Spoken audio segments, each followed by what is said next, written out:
Good morning. आजची morning होती माझी राजकोटमध्ये. काल खूप काम केलं होतं, ट्रॅव्हलिंग केली होती, मग खूप थकली होती.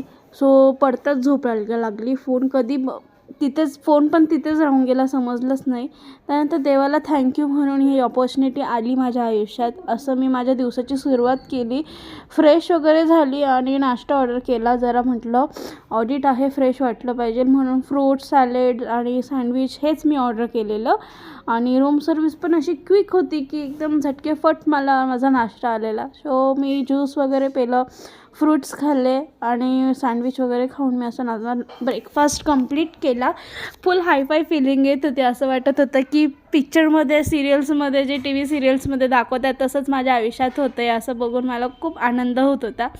त्यानंतर मी आउटफिट माझा हा डिसाईड केलेला आणि फॉर्मल्सच होते, कारण ऑडिटसाठी बेस्ट असतं फॉर्मल्स घालणं. काही तामझाम करायला वाटत नाही. नंतर छान रेडी झाले. स्वतःला फिट अँड हेल्दी बघून मला खूप भारी वाटत होतं. कॉन्फिडन्स असा येत होता, कारण आउटफिट आपले जसं असलं ना तसं आपला कॉन्फिडन्स असतं असं म्हणतात.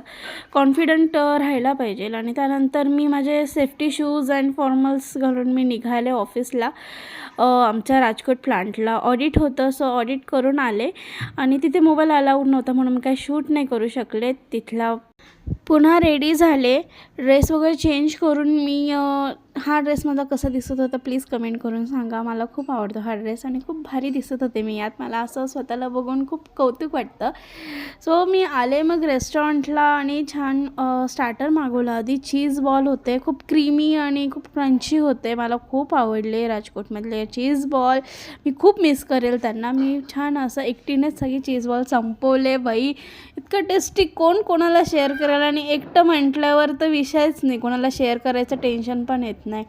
मी ते असं छान स्टार्टर संपवलं. आणि त्यानंतर गुजरातीत मधले हे काही रेसिपीज होत्या, ज्या सब्जी होती त्यांची, लसूणिया बटाटा आणि गाठिया शेव असं काहीतरी सब्जी होती, ती मागवली. आणि त्यानंतर लंच करून मी निघाले शॉपिंगला. घरच्यांसाठी खाऊ घेतला आणि फ्रेंड्ससाठी पण. आणि त्यानंतर मग निघाले मी माझ्या नाशिकच्या प्रवासाला पुन्हा सुरू केली. आणि असा माझा नाशिकचा प्रवास सुरू झाला आयुष्यात.